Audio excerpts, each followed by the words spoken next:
Is it time to dismantle some doctrines? If you don't know what that means, then come along with me. I'm Dr. Clint Haycock, a former evangelical Bible college teacher and pastor of more than 20 years. Join me as we deconstruct whatever dogmas and beliefs have held you behind, and together work to reconstruct and rebuild your authentic self.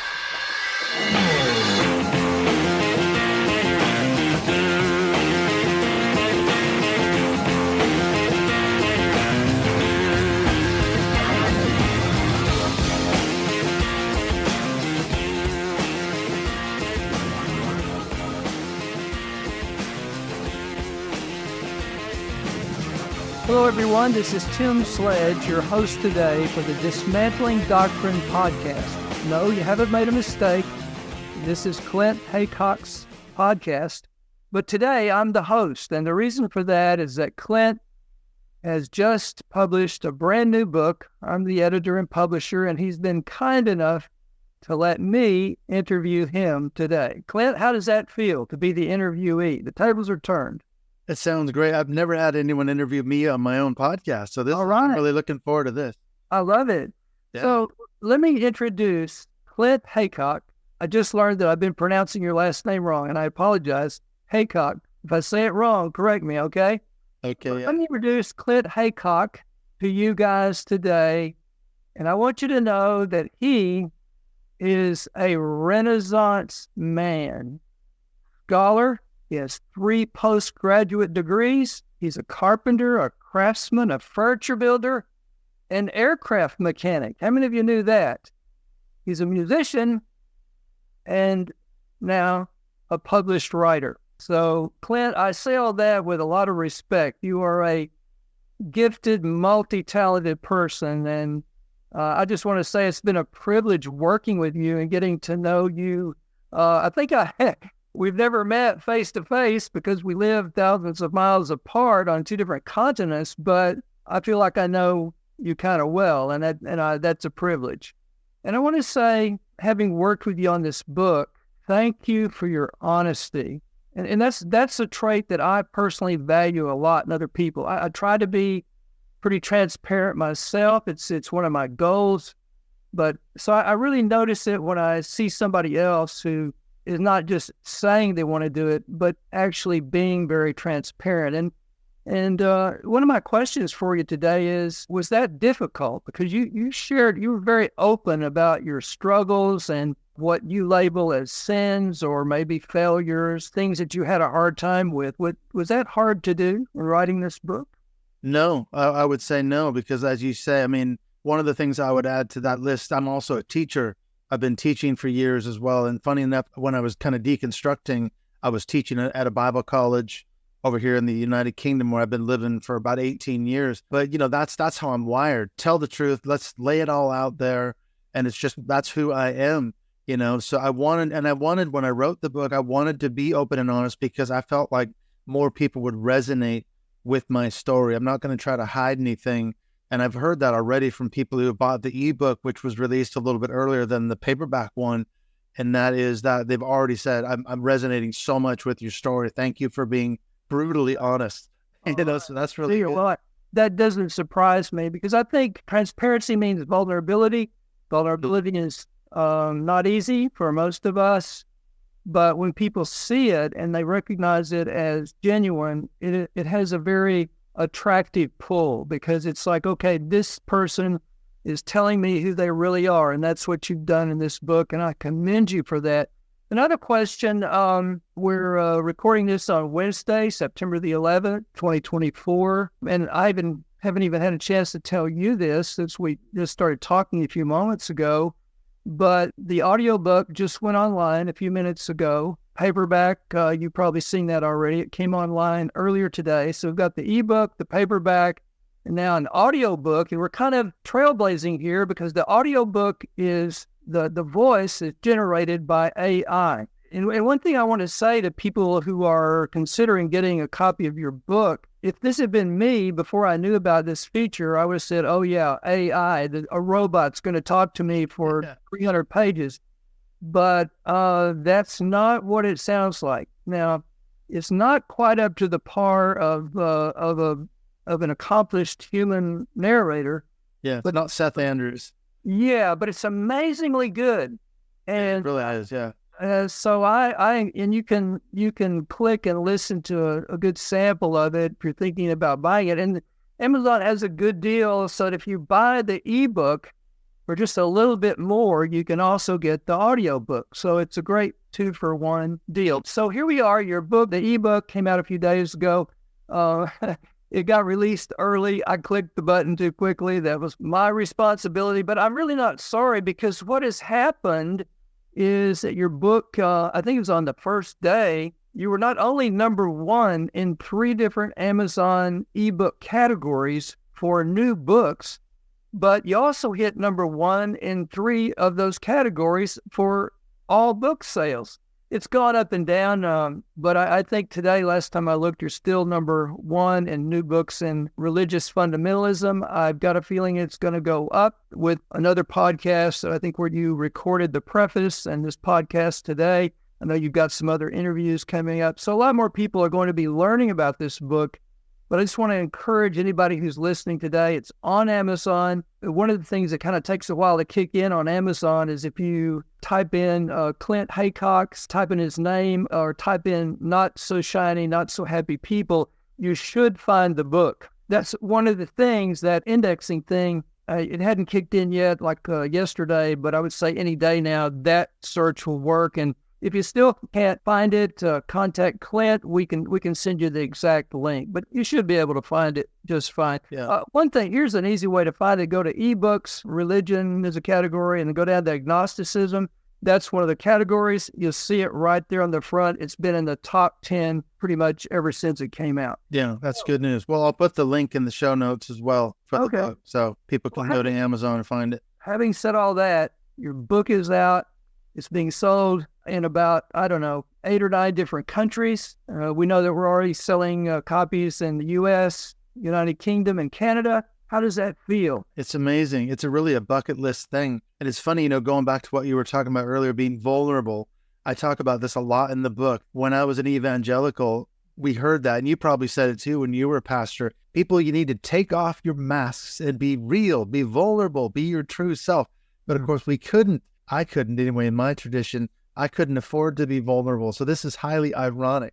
I think that I'm being vulnerable in a way for the first time in my life, in air quotes, where I don't have to worry about being judged by some other Christian or the pastor or being kicked out of the church or whatever. So I think it's highly ironic, but that's a marker to me that I have found my authentic self. I'm not worried about what people think of me. Whereas when I was a Christian, that was all consuming. We were so worried. I don't know about you, but I was so worried about what other people thought of me and my reputation when I was a pastor. If you said the wrong thing, you could literally find yourself in trouble very easily by someone complaining. And it happened to me when I was a pastor, so it's a completely freeing sort of experience, I think. Yeah, well said. And yes, one of the things I would say about your book, I think I may have read it like maybe 10 times. At least, yeah. By now. More than me, I think.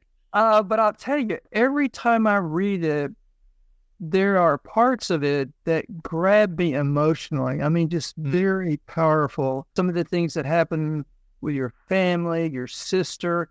And one of the questions I wanted to ask you was, in the preface, you talk about coming home to an empty house as a 12-year-old boy. And because of your religious training, this is back in the late great planet Earth days, and in that time period, there was a lot in the news even. I mean, it was all over the place. Jesus is coming back. The rapture is going to occur. And so when you came home and your family was gone, that was your first thought. And you talk about, you go out and you look at the highway, you could see across the way from your back porch to see if there were car wrecks. You look up in the sky to see if any airplanes are crashing. And then later in chapter 3, you talk about you saw A Thief in the Night, this horror movie that you saw at church. Yeah. I mean, it really is a horror movie because it just creates a lot of fear. And the thought of a child seeing it. So you talk about that after seeing that movie, and you saw it 3 times, there were these haunting scenes that kept replaying in your head, and you had nightmares about it. And you said that some nights you wake up in a cold sweat and you go to each bedroom in your house to see if the members of your family who were supposed to be in that bedroom were still there. So here's my question for you. And I think that to think of a 10, 11, or 12-year-old boy dealing with that kind of terror, I mean, it's almost like you lived in a dangerous neighborhood where you were afraid of a gang going to come by and shoot you or something. Here's my question, Clint.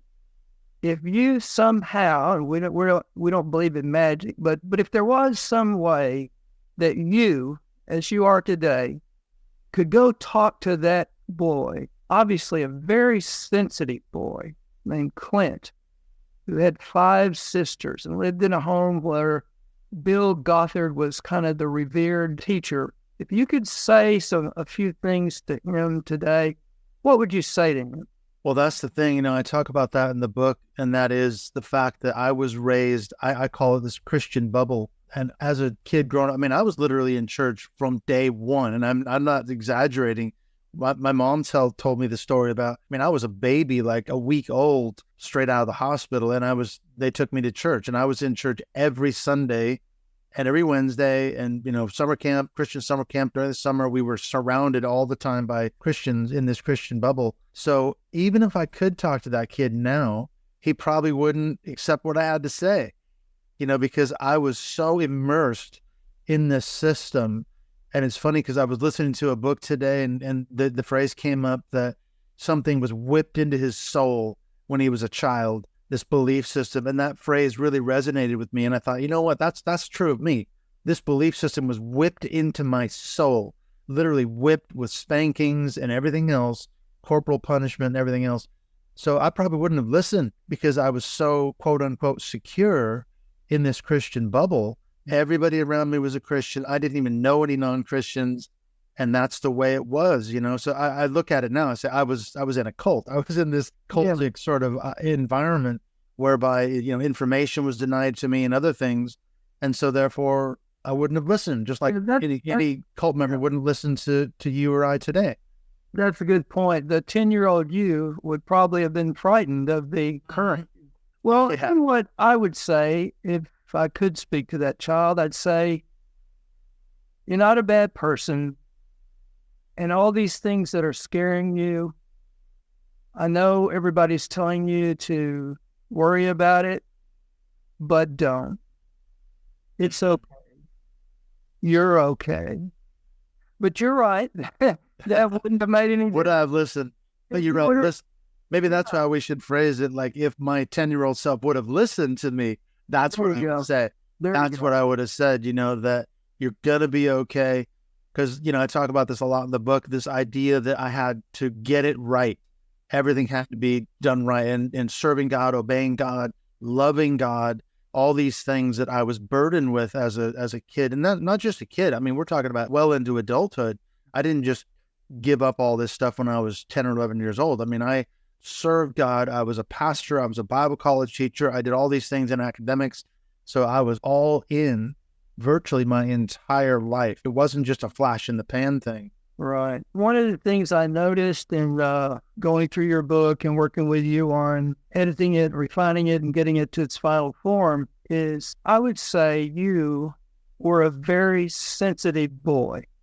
Mm-hmm. Would you say that's true?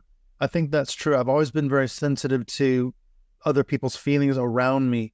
If I hurt someone or upset someone, I feel really bad about that. And I always have done that, where if I feel like there's something between me and another person, I won't let it rest until I try to reconcile that. And I know part of that is the Christian upbringing, because that's what we were taught to do. I don't know, I was anyway, as a Christian, don't let the sun go down if you're angry and all these sort of things. And if at all possible, be at peace with all people and all the rest of it.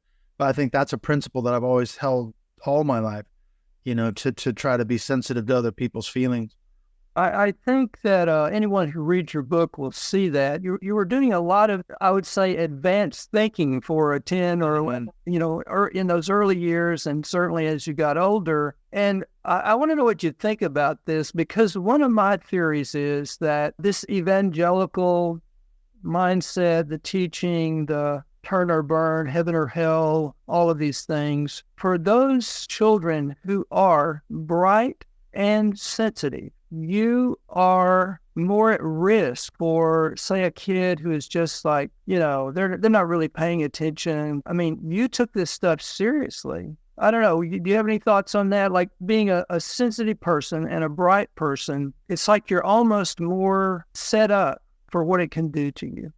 I think so. Yeah, this is some things I've learned now that I've deconstructed and walked away from the faith. Two things. One is that I think religious indoctrination of children is a form of abuse. And I believe that's basically what happened to me. It was a form of abuse. And also the corporal punishment was a form of physical abuse as well as emotional and spiritual. And the second thing is that I learned this from Dr. Marlene Winnell reading her book, Leaving the Fold. And she says that when you're in these high control fundamentalist type religions, when you have questions and doubts, even when I was 8, 9, 10, 11, going through these experiences, she says, when you have these moments of doubt, that's actually your authentic self trying to break through the indoctrination. Now, I didn't see it that way at the time, but I have since learned that's what was happening to me. Like you said, when I was going through those periods of doubt and questions and concerns and voicing them to the pastors and leaders around me, that was actually my authentic self saying, you know what, this can't be true. It doesn't add up. But of course, back then, someone was always able to talk me down off the cliff, and I kept going, so that's how I see it now. That was my real self trying to break through. That makes sense. You write in the book about your dad he worked for Boeing. I don't know, was he an engineer? He was a technical person, right? Yeah, well, that's the thing about my dad is he comes off kind of bad in the book. He did a lot of bad stuff, but he was an extremely intelligent guy. I mean, there's a guy who started out in like a fiberglass shop making duct work for airplanes. This would have been, I don't know, late 60s, early 60s. Went to night school offered by Boeing and became a systems analyst. So he literally worked his way up out of a shop. There's nothing wrong with working with your hands, but he was that kind of a person that he really worked hard, took advantage of their programs that they offered, and ended up retiring after something like 37 years as a computer systems analyst. So he was quite an intelligent guy, very smart man.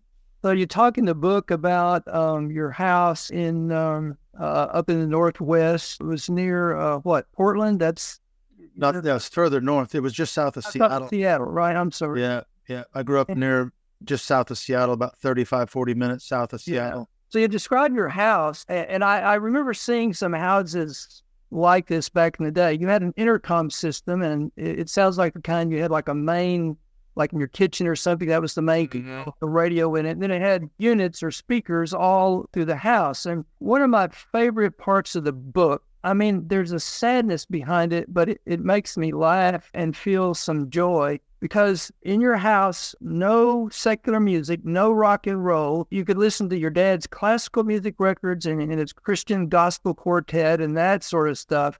Mm-hmm. But when your mother left, you and one of your sisters, I think was it Beth? Is that? Yeah, Beth. Yeah, you and your sister Beth would find a rock station, and you got it blaring in every room in the house, and you're running all through the house uninhibited, dancing like crazy.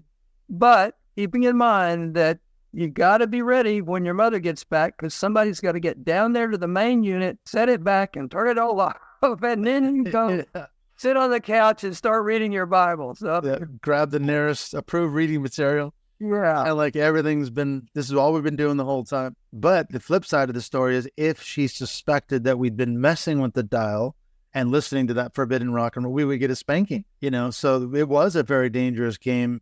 Indeed. I talk about that in the book, but we did it anyway. And I would look at it now and say, that's our authentic self. Yeah. Because I remember this is something I wish I'd have put in the book, but when my older sister Valerie, when she left home, we hid it successfully for a long time. We had a little, those little records. It was a 45 turntable, and it looked like a little suitcase. You could open it up, and put a little 45 on there. And she left us a couple of records. And when my mom was gone, we'd sneak up there and dig that thing out and play her forbidden rock and roll records. And, I can even hear a song on the radio today, and one of them songs that Beth and I used to listen to, and it takes me right back to that time. That was the context that I grew up in. Yeah, I like what you said a moment ago about your authentic self. There was this part of you that said, hey, life is good. I love music. I want to dance. Let's just, let it go. There's nothing, what you're doing is really great. There's nothing wrong with it. Exactly. But then that chapter 7, is called Even the Muppet Show Wasn't Safe, because the one show, you go down the street to a relative's house and watch the Muppet Show. It was on at 7:30, I think you said, but at 8 o'clock, when it was over, you had to be home like in 3 minutes. Yeah. But one day, and we actually, I forget, but we found the exact day. It's a historical record that Alice Cooper was on the Muppet Show, and he dressed up like a devil or something, did all this stuff. And when your parents heard about that, no more Muppet Show, because even the Muppet Show wasn't safe from all these extra influences. So, I mean, we're laughing about it, but it is a mixture to me of, you look at it now and some of it, I see you laughing because, it's kind of funny, but it was also deeply sad because you were living in kind of an emotional, mental prison in so many ways.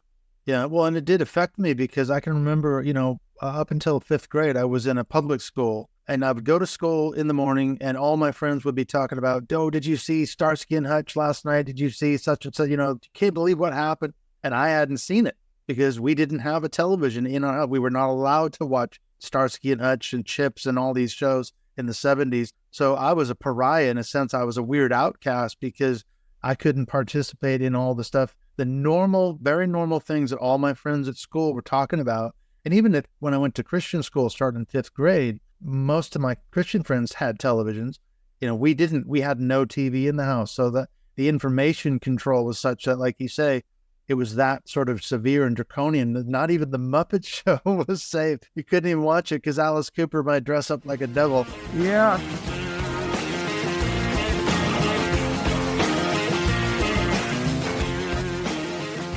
Hey everybody, I hope you're enjoying this special edition where Tim Sledge has hijacked my show. No, it's been really good. The first time, as I said at the beginning, where I've actually been interviewed by someone else on my own show, and I've really enjoyed talking with Tim and in fact working with Tim over the last year or so, getting my book, Not So Shiny, Not So Happy People, How Bill Gothard Church and Family Taught Me Christianity Doesn't Work, off the ground.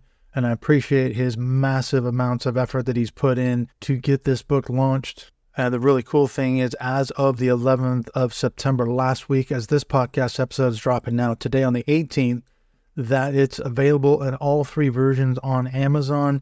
It's available as a paperback version, as a Kindle ebook, and now it's also available as a virtual voice audio version. So you can get it in 3 different formats. And in fact, I think Tim mentioned earlier in the episode that if you bought the Kindle version already for just a little bit more money, you can actually purchase the audio version, which was actually read by AI. It's a new feature on Amazon. Eventually, I do want to do my own recording, but that takes a lot of work. So we thought it was the best decision to get the book out as an audio version using this new AI feature, and it's surprisingly good. I mean, if you listen to the clip, in fact, you can listen to the sample clip on Amazon, you would not be able to tell that this is not a real human being. It's amazing what AI can do. So the book is available in all 3 versions right now on Amazon. You can search for the title. You can probably just put in Not So Shiny, Not So Happy People, maybe my name as well, and you will find the book. I will also put the links in the show notes so you can easily locate the book on Amazon. I would also ask you for a huge favor. If you do decide to buy a version of the book, please leave a review on Amazon because that helps massively with the Amazon rankings. We've got some really good feedback already, some really good reviews. But again, I would ask you to do me a massive favor and leave a review. So what is coming up here in the next few episodes on the Dismantling Doctrine podcast? I'm going to be dropping an episode with Larry Jordan, kind of going back to this idea of searching for spirituality outside of organized religion. He's an ex-Catholic who did an amazing amount of research and study and traveling all over the world, and he's come up with some really interesting conclusions. And then I'm working on getting some other guests lined up for the show. So some really cool stuff coming down in the pipeline. Not sure if we're going to be able to have our Dismantling Doctrine Zoom call this month. I'm working on getting Tia Levings back at the end of the month. So we're working on that, trying to get her booked back on. We normally do these about the 3rd or 4th Sunday of the month. So we're getting there, hopefully. But if not, we'll have something in October. These are great benefits that you get for being a Patreon supporter of the show. And again, as always, the links to that are in the show notes. If you want to help me support the show financially, that would be really greatly appreciated. So let's get on back into the second half of this conversation. as we continue this interview done by Tim Sledge, interviewing me about my brand new book, Not So Shiny, Not So Happy People, How Bill Gothard, Church and Family Taught Me Christianity Doesn't Work.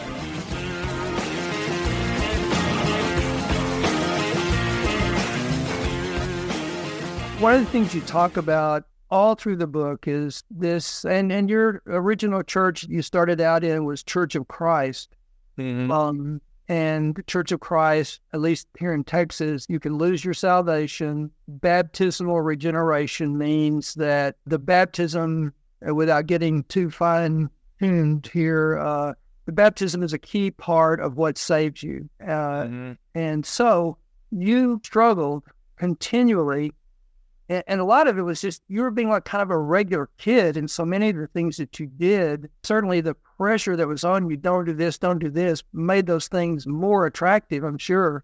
Oh, yeah. But you had this continual doubt. What if Jesus comes back and I don't get taken up to heaven in the rapture? What if I go to hell? Here's my question. And I relate to so much. I got started early. I started reading the whole Bible when I was 9. We have a lot in common in our stories. There were some dysfunctional issues in my family. But as a Baptist, I was taught like 8 years old, second grade, Sunday school class, give your life to Jesus. If you don't, you're going to hell.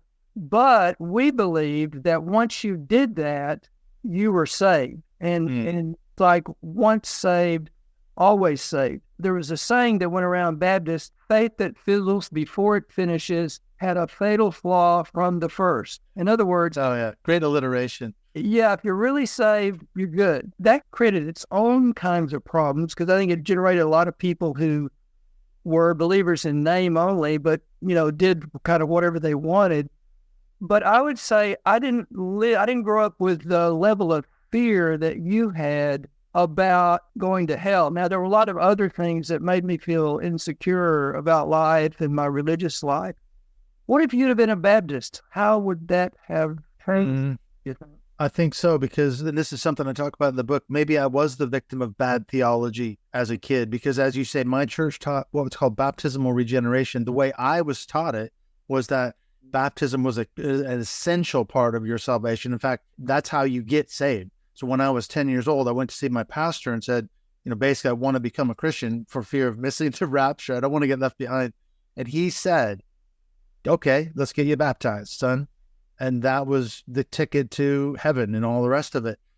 So I'm thinking, okay, but I went off to Bible college. See, this is the thing. I did correct my theology because someone could say, well, you weren't a Christian because you were fed bad theology. So if you'd have been a Baptist, if you'd have been a Lutheran, a whatever, you'd have had the right answers from the beginning and you wouldn't have gotten off on the wrong path. But I did a lot of study and research and reading, and I did change my beliefs. So I would say, the question is, where's the God behind it? That's really the question, isn't it?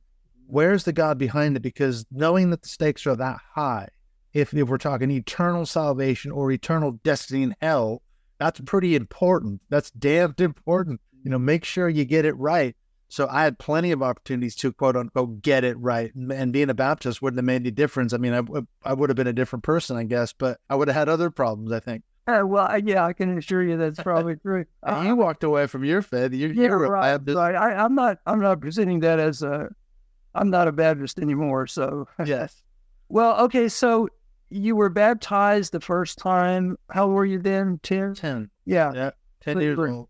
You were 10, but then you see these films, you've got, a lot of stuff going on. So you come to a second point. You have a different pastor and you go see the pastor and you do it again. And I want to talk a little bit about this because I was going over this again yesterday, I think. And so the first time you were baptized, your father baptized you because in the Church of Christ, lay people can baptize or couldn't. Yeah, he was an elder. Yeah. An elder, yeah.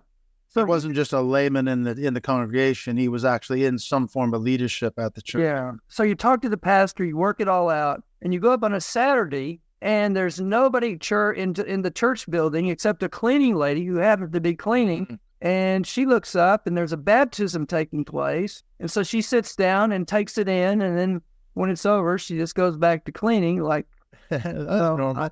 Who knows what she thought? But But here's what grabbed me several times when I read it. It's like, and then you go out, you dry yourself off, and you go out, and your sister's waiting in a parked car. Mm-hmm. So, like, you're being baptized, which is a big deal, and your sister's out there sitting in the car.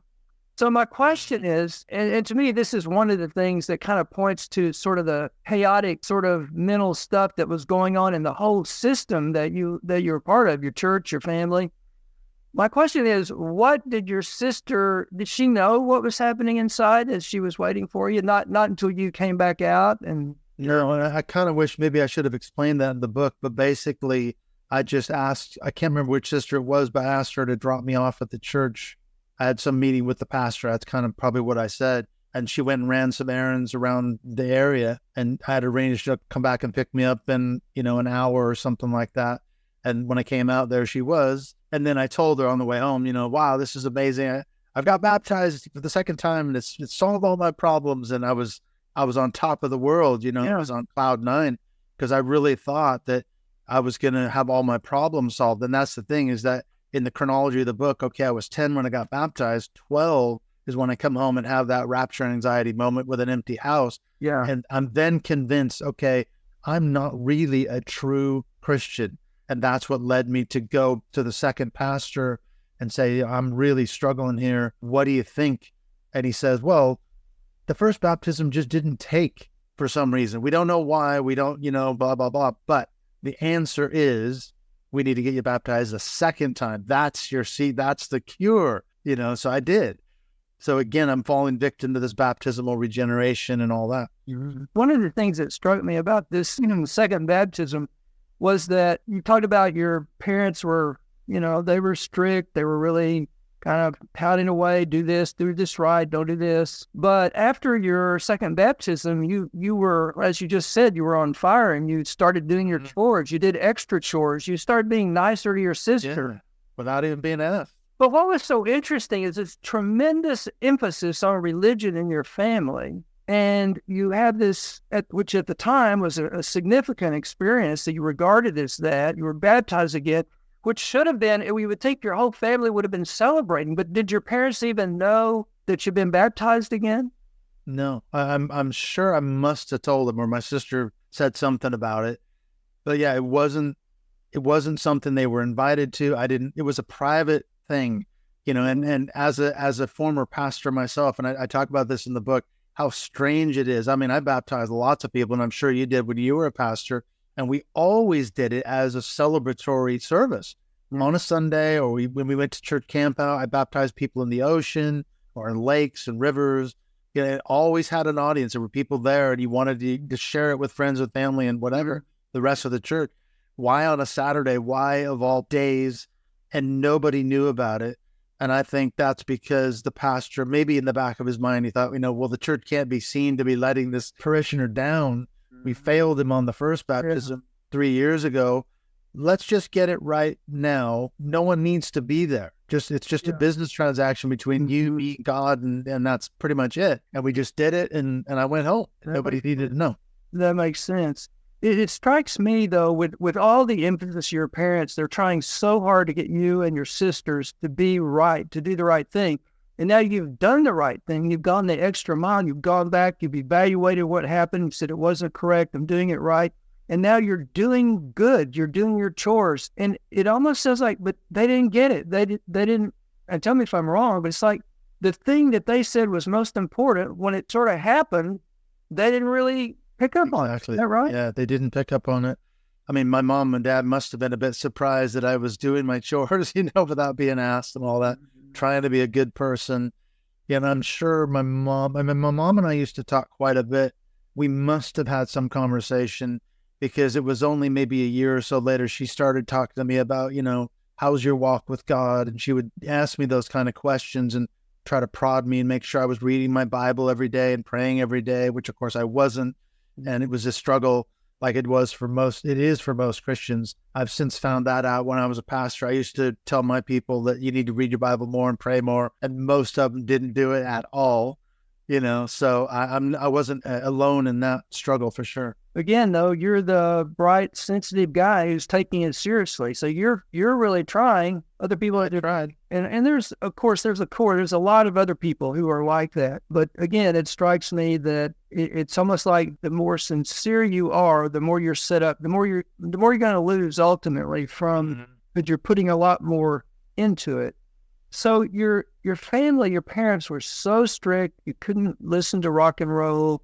You always had to go to church. And you talk about, there were 6 kids and somebody was always late getting in the car. So you're 15 minutes late to church. And on the way to church, your mother is really just berating us. Yeah. And so you're crying. And then when you get to the church door, she says, "Hey, put on a smile." So one question I had, and you talk about later in high school, you had a youth pastor that, well, he had some issues, it sounds like. And so you started thinking out and going to an African-American church, which really was lively and everything. And then later, the pastor was treated poorly. Your parents left the church. They picked another church that was real conservative. You didn't like it. Now you're, I guess, in high school. And you just quit going. My question is, what happened? Because they were so strict, you can't do anything. But now as you're older, you quit going, and then not long after that, you're playing heavy metal Christian music. But still, I mean, your household has gone from a place where you can't even listen to one rock record to your heavy metal Christian band is practicing on the premises. So what happened in terms of your parents? Did they just sort of give up, or you were older? What was the change? Maybe they did get tired of battling, because I can remember when I was, 14, 15, 16, some of my older sisters who had grown and left the house, they'd gone. They accused me and my sister Beth of being spoiled. They said, "Look at you getting all this stuff that we never got." And my parents bought my sister and I a car when she turned 16. She's only 14 months older than me. But that was only because we had quite a long drive to our Christian high school. And my mom didn't want to drive us every day. It made sense to just buy us a car, but none of my sisters had a car, so they said, you see, you're getting spoiled. I think my parents did just get tired of fighting all the time. And they had left because they were heavily involved in the Bill Gothard seminar. And at some point, and I don't know why, they ended up leaving that whole thing behind. And I think when they did that, I don't know if it had anything to do with the scandals around Bill Gothard around that time, which would have been late 1980s. I don't know, but I think they did soften quite a bit. It's funny because when I talk to my daughters now, I mean, they grew up when they were little girls. They only knew my grandparents as just nice, funny, friendly people with big family gatherings and, making all this food for everybody. And they can't see the parents that I had. They're like, that doesn't make any sense. We don't understand that at all. That's not the grandma and grandpa that we knew. So they clearly did change. And I think they did soften a bit over the year. Maybe it was leaving the church, and I don't know. And going to a different church, I'm not sure, but they did change. So you joined the Navy, had a lot of interesting experiences, did some traveling, different countries, but you got to a point, and getting away, it sounds like you finally got to a place where you didn't have your church or your family, nobody's watching you, you can do whatever you want. You got to this place where, okay, this is me, I do whatever I want. And you even got to the place where you decided that if anybody asked you if you were a Christian, you would say no. And then there's a period in your life, and as you go through and you describe this, it's a lot of up and down, because one time you're saying, well, I'm not a Christian, but then you sort of are and you sort of aren't.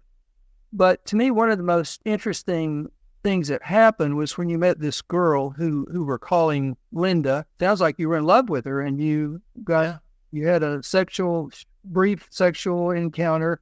And then you had to go do your, 2 weeks in the summer. Yeah, we went to Japan for the summer. Yeah, and ultimately that didn't work out. But one of the things that you were struggling with at a time when you were saying, I'm not a Christian, but one of the things you were struggling with and talking with your friend/mentor, Steve, I think was his name, is he's not a Christian. I can't marry her because she's not a Christian. But this was a time when you were saying of yourself, well, I'm not a Christian. Exactly. I think, and I'm not trying to, I think that just sort of describes the inner confusion that had been created by your attempt to serve God, but it was made so difficult that it's just like it was unattainable. But a part of you just wouldn't let it go. A part of you still wanted to be true. It seems like. Talk about that a little bit. I don't know if I hit on anything, but yeah, there's a lot there. And I think one of the backstories is in the book. I talk about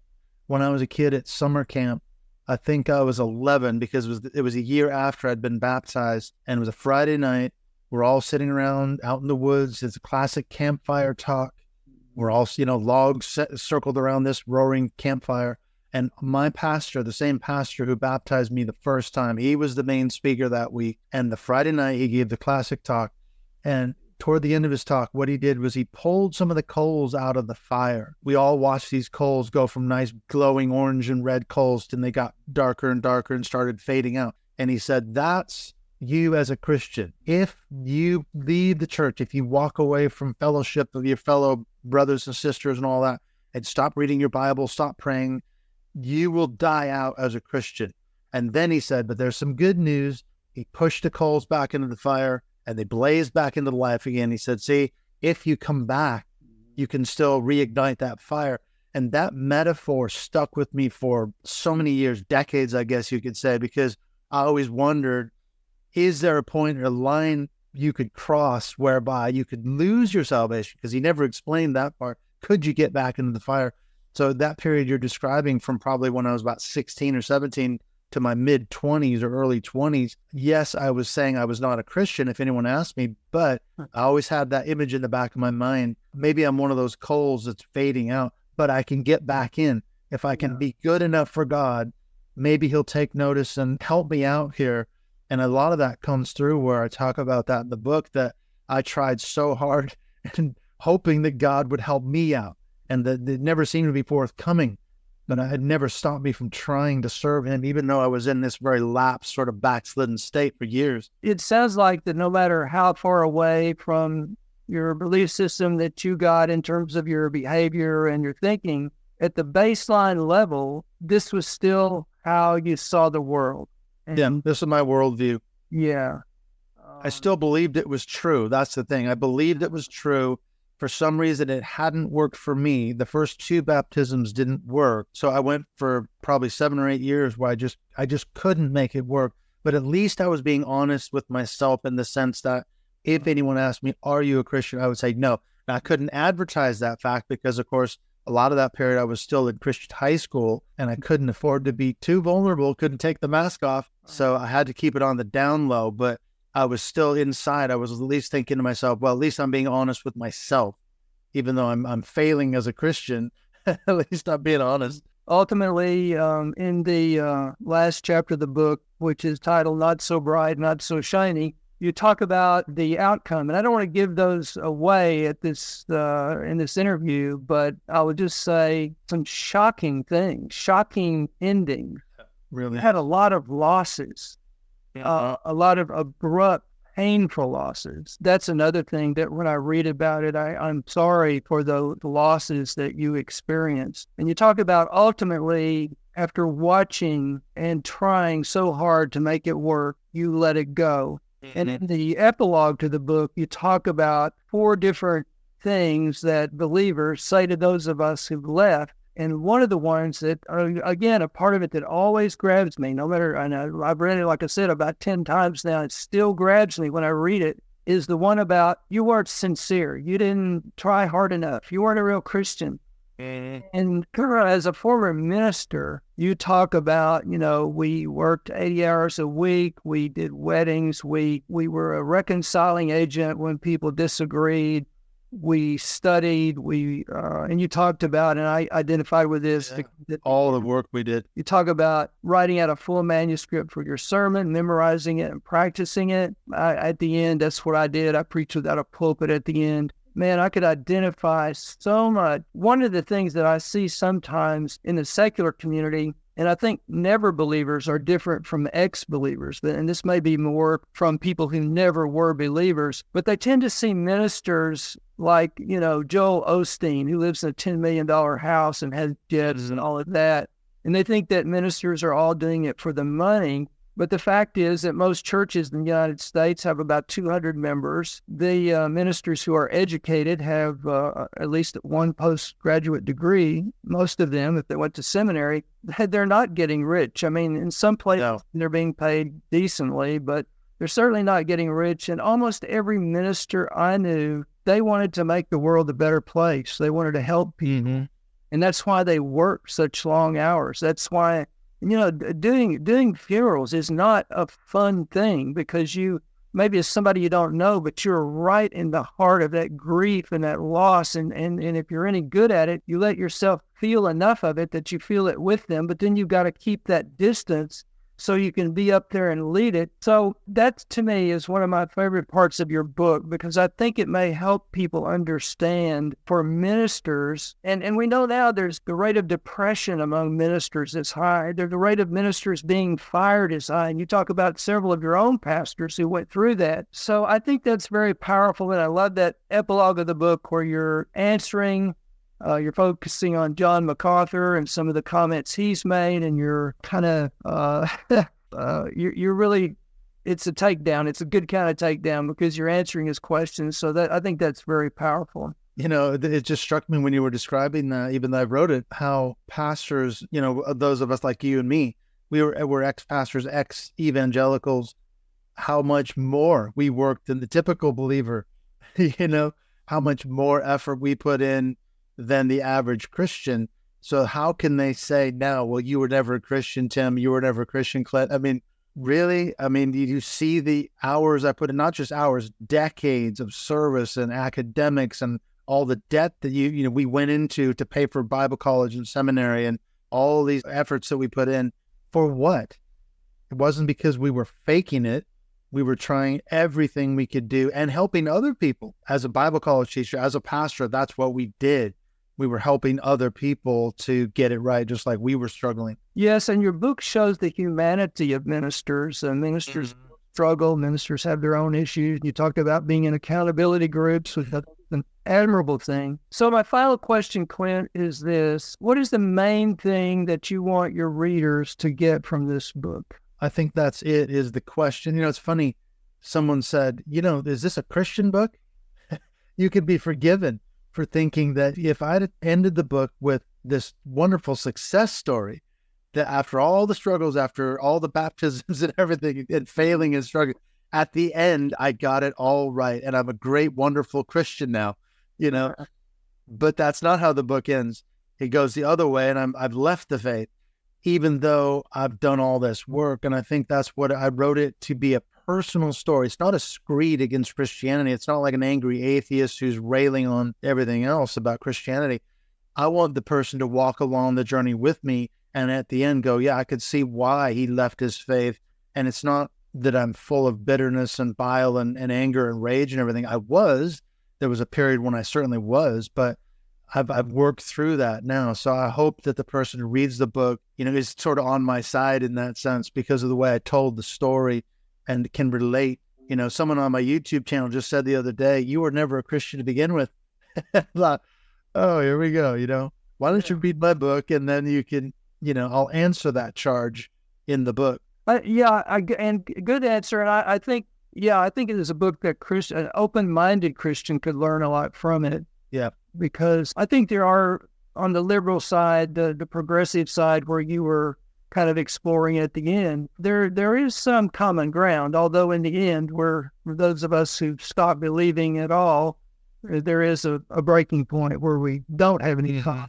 But I think there's a lot to be learned for parents, for people, for ministers, for people who are trying to take their faith seriously. The problem is you've got a book that, though it is portrayed as having one central message, the scarlet thread that runs through all 66 books. No, it's 66 books written by different people, and they do not all agree with each other. It's every kind of, and you can be, with that book, you could be a gentle, go help the hungry person, or you can be in the United States, an angry MAGA Donald Trump supporter using that book, because it does not have one simple message. It's a complex book. But now I'm preaching, so I'll stop there.